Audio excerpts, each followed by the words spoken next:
네, 은혜 받으실 말씀은 신약 성경 갈라디아서 6장 7절에서 9절 말씀입니다. 스스로 속이지 말라. 하나님은 만홀히 여김을 받지 아니하시나니 사람이 무엇으로 심든지 그대로 거두리라. 자기의 육체를 위하여 심는 자는 육체로부터 썩어진 것을 거두고 성령을 위하여 심는 자는 성령으로부터 영생을 거두리라. 우리가 선을 행하되 낙심하지 말지니 피곤하지 아니하면 때가 이르매 거두리라. 아멘.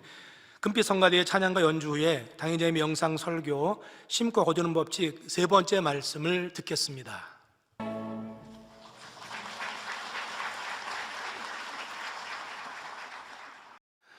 사랑하는 성도 여러분, 심고 거두는 법칙 세 번째 시간입니다. 여러분이 심은 것마다 넘치게 거두는 축복을 받기 위해 어떻게 해야 하는지 지난 시간에는 두 가지를 설명했습니다. 첫째, 마음밭을 개간해야 한다 했고, 둘째, 온전한 주일 성수와 11조를 해야 한다 했습니다. 그런데 항상 여러분이 기억해야 할 점은 영혼이 잘됨같이 범사에 잘되는 것이 모든 축복의 기본 원리라는 사실입니다. 신앙생활을 잘하면 물질뿐만 아니라 모든 분야의 축복을 받지만 우리가 신앙생활을 하는 목적이 이 땅에서 축복을 받으려는 것만은 아니지요. 마음밭을 개간하는 것도, 주의를 지키고 11조를 하는 것도 물질의 축복을 받기 위해 하는 것이 아닙니다. 하나님을 사랑하기 때문에 구원받은 자녀로서 마땅히 할 도리를 다하는 것뿐이죠. 이 목적을 잘못 두면, 예를 들어 물질의 축복을 받게 병 고치기 위해 교회를 나오는 것으로 잘못 생각하시면, 만약에 여러분 신앙생활 잘하시면 되지만 그러지 않고 그렇게 다니다가 축복도 못 받고 치료도 못 받으면 떠나버리는 이런 경우들이 있죠. 목적이 잘못되어 있으니까 그래요. 교회는 우리가 제사함 받고 구원받아 천국 가는, 잃어버린 아버지 하나님의 형상을 되찾고 영혼이 잘되어 구원받고 천국 가는 게 목적이지, 여기 교회 와서 물질 축복받고 병치료 받고 그러기 위해서 교회 나온 건 아니라 이 말입니다. 이 목적을 잘못 이렇게 설정하고 신앙생활하는 사람들은 발전도 없고 또 응답도 없는 것을 보게 됩니다. 하나님이 원래 원하신 대로 영혼이 잘 돼서 잃어버린 아버지 형상 닮아가 영혼이 잘 되면 그 안에 다 문제가 해결이 되는 건데, 목적이 거기 있어야 되는데 엉뚱한 데 목적을 두고 오니까 영혼이 잘 될 수도 없고 해서 응답받지 못하고 그리고 떠나는 분들, 그러니까 즉 믿음이 없었다는 증거죠. 자, 그러나 자녀된 도리를 다하면 부모는 그것을 당연하게 생각하는 것이 아니라 흐뭇해하고 고맙게 여깁니다. 아버지 하나님께서도 하나님을 사랑하여 진리 안에 거하는 자녀들을 보시면 기뻐하시며 축복해 주시죠. 그러나 무조건 축복을 주시는 것이 아니라 심은 대로 주시며 공의의 법칙대로 주십니다. 사랑하는 성도님들은 증거되는 말씀을 통해 하나님의 마음에 딱 맞게 공의의 법칙대로 심고 가꾸심으로 풍성한 축복을 받으시기 바랍니다. 그래서 사랑 많으신 아버지 하나님의 은혜를 날마다 여러분의 삶 속에서 체험할 수 있기를 주님의 이름으로 축원합니다. 사랑하는 성도 여러분, 심은 대로 거두는 비결 세 번째는 욕심으로 구해서는 안 된다는 것입니다. 세상에도 이런 말이 있습니다. 부자가 되려면 재물을 쫓아가는 것이 아니라 재물이 자기를 쫓아오게 해야 한다고 하지요. 욕심의 눈이 멀어 재물에 집착하면 조급해지기 마련입니다. 그러면 판단력이 흐려지고 정도에서 벗어나므로 오히려 큰 손실을 입는 경우가 많지요. 신앙 안에서도 여러분이 물질의 축복을 받으려면 먼저는 탐심부터 버려야 한다고 말씀드렸죠. 탐심은 우상 숭배라 하셨고 하나님께서 매우 싫어하시는 것이지요. 마태복음 6장 24절에 보면 한 사람이 두 주인을 섬기지 못할 것이니 혹 이를 미워하며 저를 사랑하거나 혹 이를 중히 여기며 저를 경히 여김이라. 너희가 하나님과 재물을 겸하여 섬기지 못하느니라 하셨습니다. 하나님을 택할 것인가, 재물을 택할 것인가, 어느 한쪽을 택해야 한다는 것이지요. 신앙생활을 하다 보면 자기의 유익을 구할 것인가, 손해를 보더라도 진리를 따를 것인가 선택해야 하는 상황이 생길 때가 있습니다. 그럴 때 탐심이 있으면 하나님도 이해하시겠지 하고 둘러대면서 진리에서 벗어나는 행동을 하게 되지요. 또 탐심 때문에 신앙이 변질되는 것도 봅니다. 가령 수입이 적을 때는 11조를 잘 했는데 수입이 커지니 늘어나는 11조가 아까워지고 드리지 않는 일도 생기죠. 오히려 수입이 적을 때 11조를 못 얻으려도 수입이 많으면 그만큼 불어났으니까 11조를 더 잘해야 되는데 사실은 그렇지 않는 분들이 있다는 얘기예요. 그러면 이전에는 열심히 신앙생활을 하는 것을 보시고 하나님께서 축복을 주셨다가도 이제 그 축복을 거두실 수밖에 없는 것이지요. 우리가 물질의 축복을 구하는 이유는 자신이 더 많이 누리기 위해서가 아닙니다. 디모데전서 6장 7절에서 8절에 우리가 세상에 아무것도 가지고 온 것이 없음에 또한 아무것도 가지고 가지 못하리니 우리가 먹을 것과 입을 것이 있은즉 족한 줄로 알 것이니라 했습니다. 여러분 태어날 때 뭐 가지고 태어나셨습니까? 어디 뭐 반지라도 손에 끼고 태어나셨나요? 우리가 세상에 아무것도 가지고 온 것이 없음에 또한 아무것도 가지고 가지 못한다. 맨손으로 갈 때도 맨손으로 태어나고 맨손으로 가고 우리가 먹을 것과 입을 것이 있은즉 족한 줄로 알 것이니라 했습니다. 재물을 모아서 이 땅에 아무리 많이 쌓아둔다 해도 천국에 가면 아무 쓸모가 없습니다. 그러므로 우리는 오직 축복을 통해 하나님께 영광 돌리고 많은 영혼들을 살리기 위해 재물을 구해야 합니다. 물질의 축복을 구하되 탐심으로 구하지 말고 하나님의 영광을 위해 구해야 하지요. 그러면 탐심으로 구하지 않으려면 어떤 마음이 되어야 할까요? 먼저 내 것이 아니라면 바라지 말아야 합니다. 탐심이 있으면 불로소득을 얻을 수 있다거나 일확천금을 얻을 수 있다는 유혹을 받을 때 귀가 솔깃하지요. 그래서 악한 사람들에게 속기가 쉽습니다. 대부분 사기당하는 사람들은 자기 욕심에 의해 미혹도 받고 사기도 당하는 걸 봐요. 욕심이 없다면 정도 걸을 것이고 사기 당할 일이 뭐 그렇게 없다시피 할 터인데요.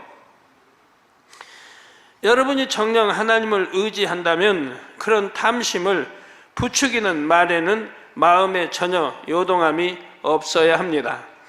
길에 축구공만한 금덩어리가 떨어져 있다 해도 내 것이 아니라면 갖고 싶다는 생각도 하지 말아야 하지요. 정말 이 안에 그런 분들이 얼마나 있을까요?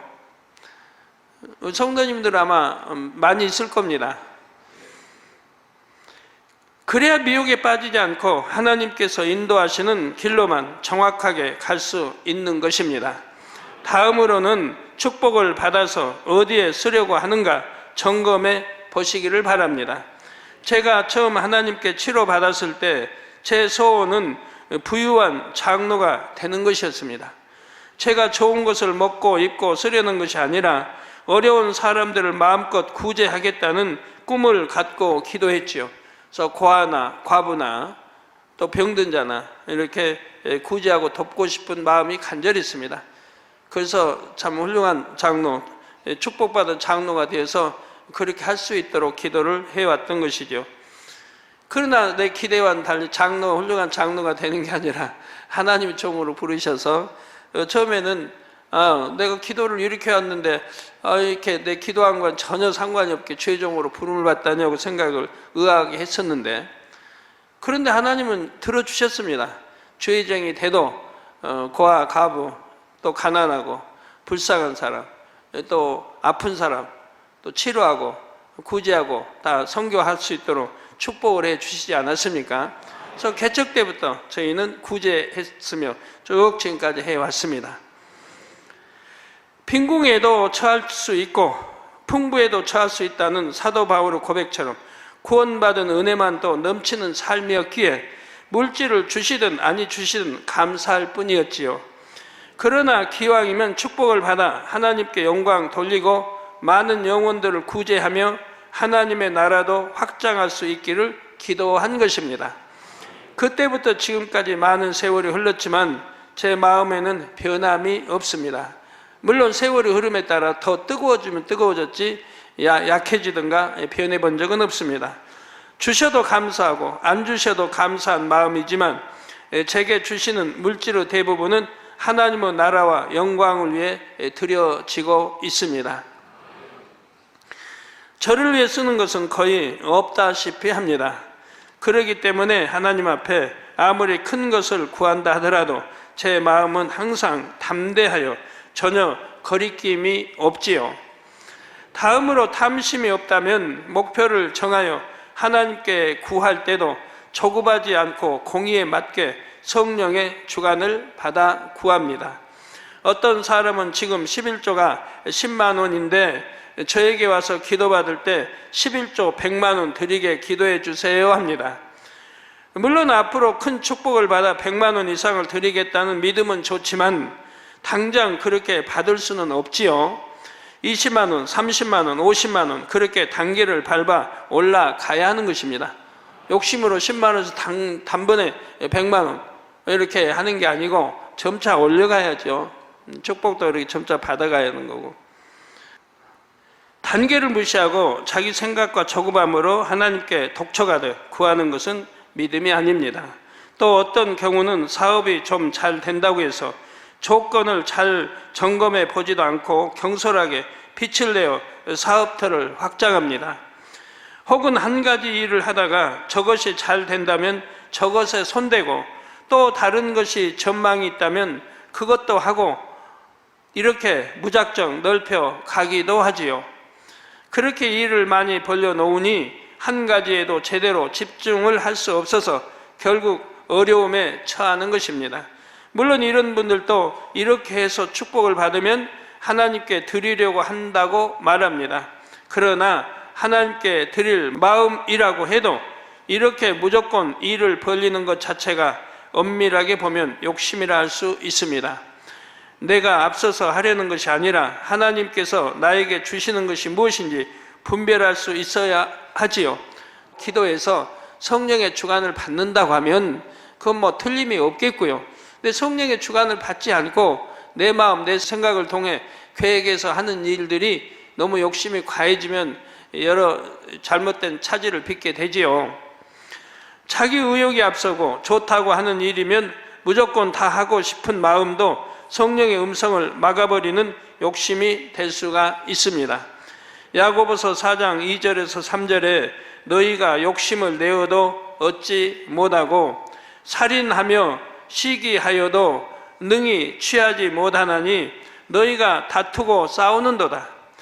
너희가 얻지 못함은 구하지 아니하며 구하여도 받지 못함은 정욕으로 쓰려고 잘못 구함이니라. 하나님은 구하면 반드시 주신다 했습니다. 주시는데 욕심을 가지고 구하면 안 주신다고 그랬어요. 정욕으로 쓰려고 구하면 안 주신다 했어요. 바르게 써야죠. 바르게. 이 말씀을 명심하여 탐심을 벗어버리고 성령의 주관을 쫓아 믿음으로 심는 여러분이 되시기를 바랍니다.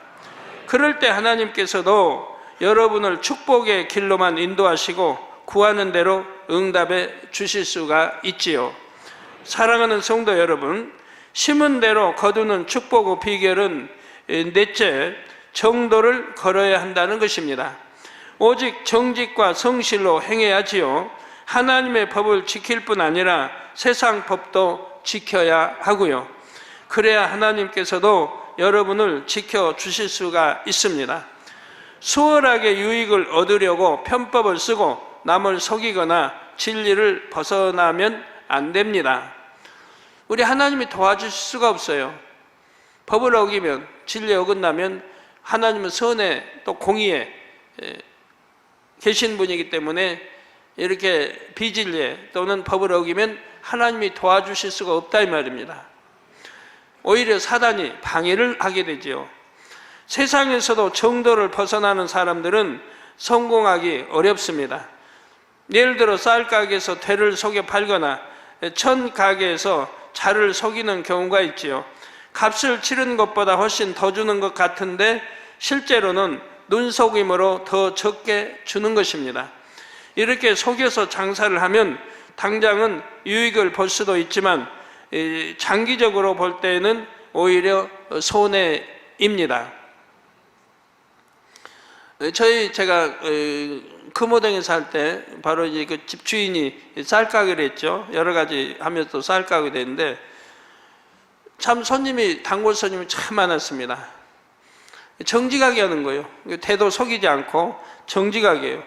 근데 다른 가게들 보면 대부분이 대를 속입니다. 이런 이제 요즘은 이제 그렇게 안 하겠죠.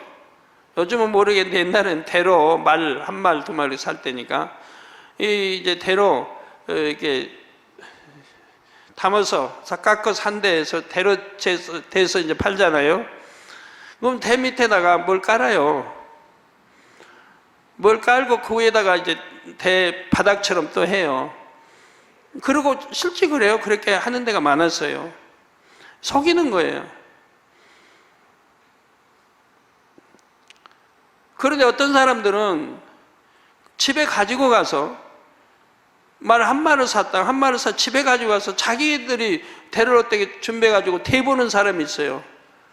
근데 안 맞는 거죠. 속인 거죠. 속고 산 거죠. 그러면 소문나고 이제 단골이 끊어지고 그런 경우도 있었습니다. 저는 시골에도 이렇게 장에 가서 이제 뭐 사오고 오면 집에서 어머니가 대보시더라고 한번 이렇게 그런 것도 봤는데 또 뭐 퍼목을 팔든가 이런 천 이렇게 팔 때도 보면 자로 이렇게 한 잔씩 해서 하는데 대부분이 다 속입니다.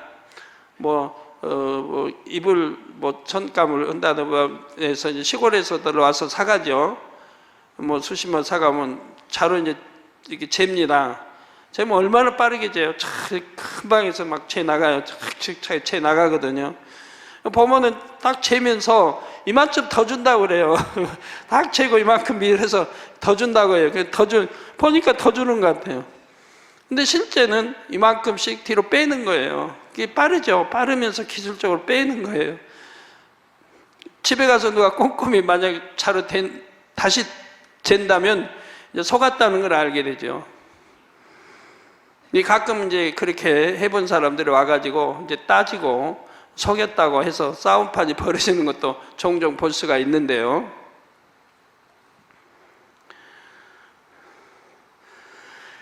그래서 정직하지 않는 것이 드러나고 그런 가게는 손님들이 멀리 하게 됩니다. 반면에 절대 속이지 않고 정직하게 장사하는 가게는 어떻습니까? 처음에는 유익이 적은 것 같아도 시간이 지나고 보면 소문이 나고 단골이 늘어 번창하는 것을 볼 수가 있지요. 세상에서도 그렇지만 주 안에서는 더욱 정직과 성실이 중요합니다.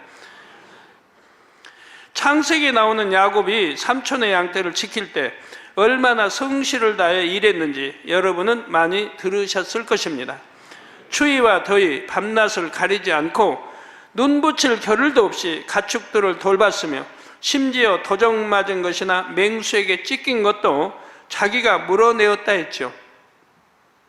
열심히 지켰는데 할 수 없이 도적도 맞을 수 있고 또 맹수에게 물릴 수도 있습니다. 그런데도 야곱은 정직하게 자기가 잘못 지켜서 그랬다 하고 다 자기가 물어내었습니다. 자기 양떼도 아니고 남의 양떼를 맡아 돌보면서도 이렇게 성실하게 일하는 사람이었기에 하나님께서 축복을 주실 수가 있었던 것입니다. 야곱의 아들 요셉 역시 성실로 식물을 삶는 사람이었습니다. 이방 나라에 팔려가 종살이를 하면서도 대충 시키는 일만 한 것이 아니지요. 얼마나 충성스럽고 지혜롭게 일했던지 주인이 집안일을 다 그에게 맡긴 분야는 다시 확인하지도 않을 정도였습니다. 이런 사람에게 하나님께서도 더 큰 축복의 길을 열어주실 수가 있었습니다. 연단을 통해 큰 그릇으로 만드신 후에 애굽 전역을 통치하는 총리로 세우신 것입니다. 처음부터 세운다고 하면 통치할 지와 명철이 없고 능력이 없잖아요. 못하는 거죠. 그래서 연단을 통해서 큰 그릇을 만들고 통치할 수 있는 법을 배우게 해서 통치자로 만드시라. 그게 때죠. 17의 종으로 팔려와서 30에 이제 통치자가 됩니다. 그건 13년간을 이제 통치하는 법을 배웠다 이 말이에요. 집에 전 총무로 맡으면서 살림을 배웠고 뭐든 배우고, 또 감옥에 가니까 또 이제 통치하는 법을 배우고, 정치를 배우고, 감옥에 가서 그 왕 저기 하는 정치인들만 오는 그 감옥이었으니까 그 대화를 통해 그대로 말하는 것도 정치를 배우잖아요. 그 여러 가지 지혜를 배우고 명철을 다 배우고 다 이렇게 해서 그릇 만드신 다음에 하나님이 때가 되면 총리로 이렇게 세우시는 거 보지요. 여러분도 마찬가지인 거예요. 어떤 분은 금방 축복이 안 온다고 하지만 기도한 제목이 나 사장 되게 해주세요 기도를 믿고 했다고 해봐요. 그러면 사장으로 앉아서 리더하고 그 회사를 다스려 갈 만한 그러한 능력을 키워야 할 거 아닙니까? 하나님이 시간을 둬서 그릇 만들어 사장이 될 수 있도록 그런 능력해서 사장이 되어 이끌 수 있도록 그를 키워나가실 거 아니에요. 그리고 나서 사장이 돼도 되게 하시는 거죠. 나 이렇게 기도했는데 여기 왜 아직도 사장이 안 됩니까가 아니라 아직 그릇이 안 되면 안 되는 거죠. 골로새 3장 23절 24절에 무슨 일을 하든지 마음을 다하여 주께 하듯 하고 사람에게 하듯 하지 말라. 이는 유업의 상을 주께 받을 줄 알미니 너희는 주 그리스도를 섬기느니라 했습니다. 비록 이방인을 섬겼다 해도 하나님을 믿음으로 정도를 걷고 충성했을 때 이는 반드시 하나님께서 갚아 주신다 했습니다. 반면 아무리 진리를 많이 알고 기도를 많이 한다 해도 정도를 걷지 않으면 하나님께서도 복을 주실 수가 없습니다.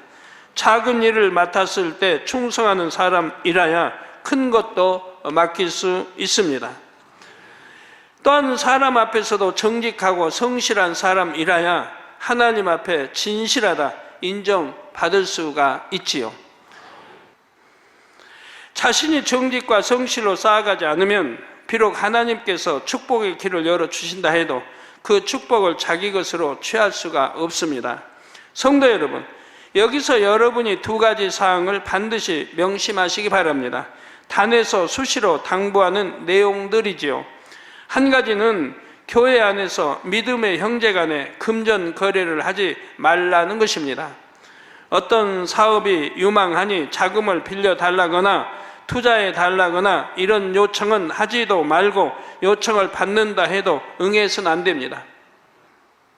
성전 안에서는 세상 사업에 대한 대화조차 하지 말라고 했죠. 성도 간에 물질이 오고 가면 거기에는 반드시 사단의 송사가 따릅니다. 제가 전에 개척 때 교회에 보면 집사 권사 할 것 없이 그저 모였다면 개 일수, 개 조직, 일수 조직 아유. 그리고 대부분 이게 제대로 안 돌아가고 파기돼요. 이게 먼저 탑먹은 사람이 그 다음에 돈 안 붙고 그래가지고 맨 집사 간에 권사 간에 싸움이고 그냥 원수 맺고 그런 걸 노상 봤어요. 그때는 그런 게 잘못인지 뭔지도 이제 몰랐지만 하여튼 그랬어요. 근데 개척하고 나니까 얼마 있지 않다 하나님 말씀 나온 거예요. 성도 간에 일체 동거래하지 못하게 하라. 그것이 사단의 역사를 받게 되고 사단의 회방거리를 만들게 되고 성도 간에 원수 맺게 하는 것이다. 그래서 이제 그때부터 가르쳤죠. 성도 간에 일체 동거래 하지 말도록. 그 자문서에 있는 대로 담보도 잡히지 말고 잡어 달라고 하지도 말고 잡히지도 말고 자문서에 한 말씀 있는 대로 말입니다. 근데 그런 거 불순종했던 사람들이 얼마나 어려움들을 당하고 있습니까? 처음에는 아무리 좋은 마음으로 시작했다 해도 나중에는 서로 불편한 관계가 되고 시험 들고 실족하는 일까지 생기지요. 그러니 이런 일을 하는 사람들을 어찌 하나님께서 기뻐하시겠고 어찌 축복을 주실 수 있겠습니까? 다른 한 가지는 결코 보증을 서지 말라는 것입니다. 성경에는 보증을 서지 말라는 말씀이 곳곳에 나오는데 몇 군데만 찾아보지요. 잠언서 11장 15절에 타인을 위하여 보증이 되는 자는 손해를 당하여도 보증이 되기를 싫어하는 자는 평안하니라. 보증을 서게 되면 손해를 당한다 이 말입니다. 그러나 보증이 되기를 싫어하는 자, 안 서준다 이 말이에요. 그럼 그 사람은 평안하다 이 말입니다. 보증 안 썼으니까. 그 당시는 욕을 먹든 뭐하든 하여튼 평안하다 이 말이에요. 어떤 사람, 아이고 형제간인데 보증 안 서주면은 화평이 깨지니까 할 수 없이 서줬다고. 그것도 여러분 잘 생각해 보세요. 형제간이라도 마찬가지입니다. 정말 내 형제를 사랑한다면, 만약 형이 동생에게 보증을 서달라고 했다고 해봐요. 그러면 형이 동생을 사랑한다면 보증 서달라고 못하는 겁니다. 내가 하는 사업이 잘 되리라는 보장이 없어요. 잘못될 경우는 형도 망하고 동생도 망하고, 동생 가정은 어찌 됩니까? 동생 자녀들은 누가 책임질 겁니까? 망해버렸는데. 이런 위험 요소가 항상 따르는 건데, 사랑한다면 보증 서달라고 할 수 없는 것이라면, 근데 보증을 안 서주면 원수를 맺는다고요? 그러면 무슨 형이에요, 형이? 보증 안 서줬다고 원수 맺을 거라면 무슨 형이냐 이 말입니다. 그런 것 때문에 오해하고 원수 맺는다면. 엄밀히 따져봐요. 내가 너무 야박한 말을 하는 게 아니고 하나님 말씀이고, 왜 하나님은 왜 이런 말씀했겠어요? 엄밀히 따지면 보증 서달라는 사람도 사랑이 없는 사람이고 자기 유익만 구하는 사람이죠. 잘못됐을 경우 상대는 망하고 그 가족 자녀들까지 망하고 얼마나 힘든 생활을 해야 한다는 것은 어떻게 합니까?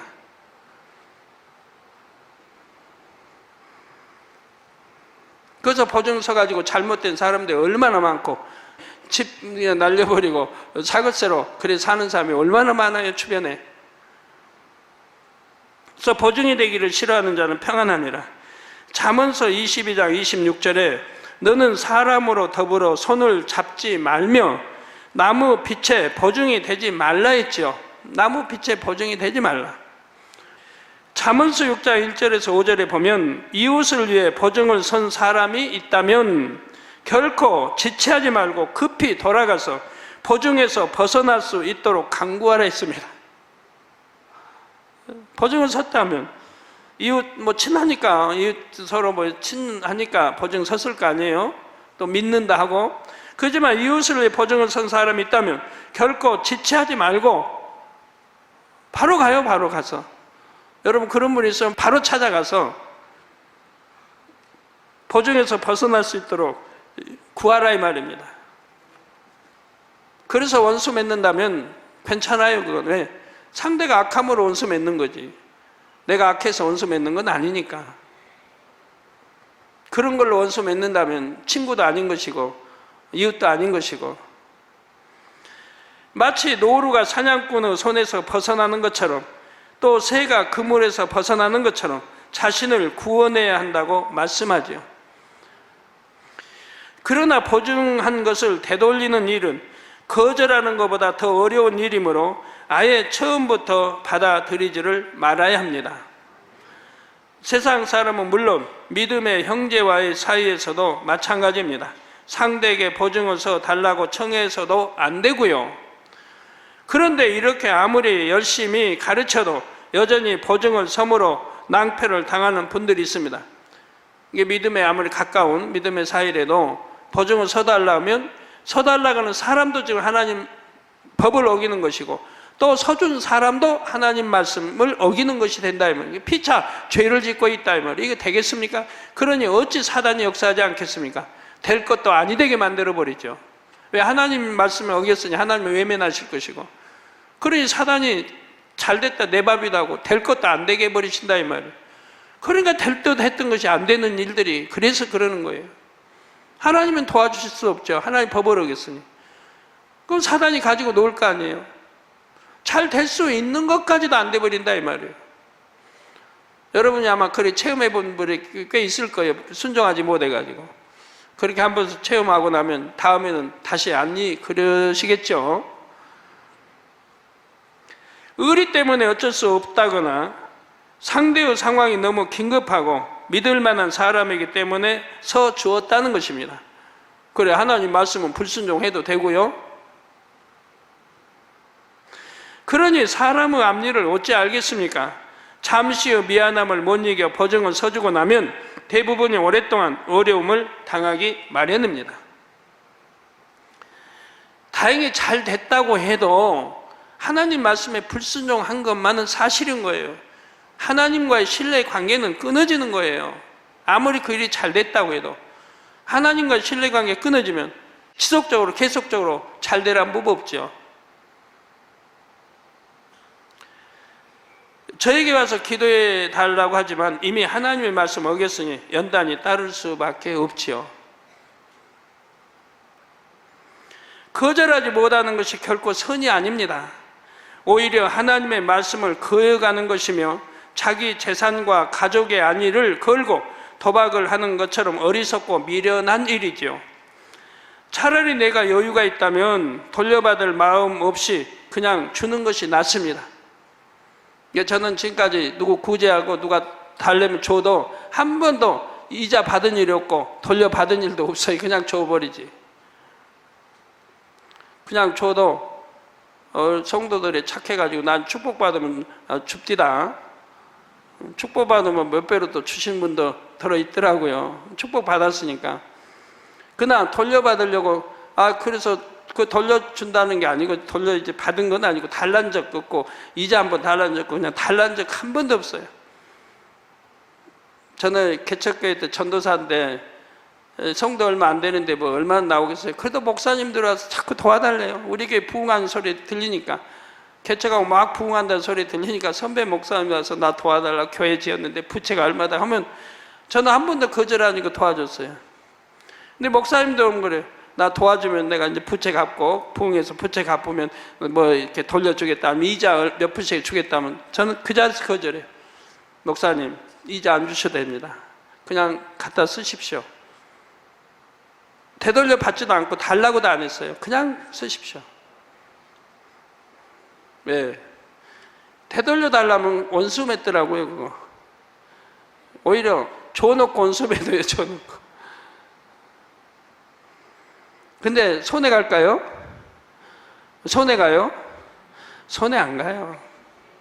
아버지가 다 아시는데 보고 계시는데 그 어떻게 고운 마음 선한 마음에 하나님이 축복을 안 주시겠습니까? 지나고 보면 다 그게 축복으로 되돌아가는 걸 봤어요. 전부 축복으로. 점점 교회는 부흥하고 성도들 늘어나고 재정이 늘어나고 해서 이렇게 참 축복으로 갚아주신 겁니다. 뭐 권능은 점점 커지고. 축복을 받기 위해서는 물론 재앙을 피하기 위해서라도 보증을 서는 일이 없으시기를 부탁드립니다. 결론을 말씀드립니다. 사랑하는 성도 여러분, 어떤 사람들은 하나님께 축복을 구하는 것이 잘못된 믿음인 것처럼 비난합니다. 그런 경우도 있어요. 물질이나 어떤 이 땅에 축복을 구하지 말고 천국만 바라보고 신앙생활을 해야 한다는 것이죠. 그러나 고린도후서 8장 9절에 보면 우리 주 예수 그리스도의 은혜를 너희가 알거니와 부요하신 자로서, 하나님은 부요하신 자죠. 부요하신 자로서 너희를 위하여 가난하게 되심은, 즉 우리 주님이 마국간에서 태어나시고 이렇게 가난한 길을 가셨죠. 가난하게 되심은 그의 가난함을 인하여 너희로 부욕해 하려 하심이니라 했습니다. 우리 주님이 오셔서 피 흘려 죄를 대속해 주셨듯이 가난도 대속해 주시기 위해서, 가난은 죄가 아니니까 피 흘리지 않은 거예요. 그래서 가난하게 태어나시고 가난한 길을 가셨다. 그러므로 우리를 부욕해 하시려고 그랬다 이 말입니다. 예수님께서는 나무에 달려 피 흘려 죽으심으로 우리를 모든 죄와 저주에서 해방시키신 것처럼 가난하게 사심으로 우리의 가난도 대속하셨습니다. 우리가 믿고 주님의 이름으로 구하는 것은 무엇이나 받을 수 있게 하신 것입니다. 그래서 구약이나 신약이나 어떻게 행하고 어떻게 심으면 축복을 받는다는 말씀이 많이 나오는 것입니다. 뭐 사렙다 가부든 욥 하나님의 사람 얼마나 부유했습니까? 아브라함, 믿음의 조상 아브라함 얼마나 부유했습니까?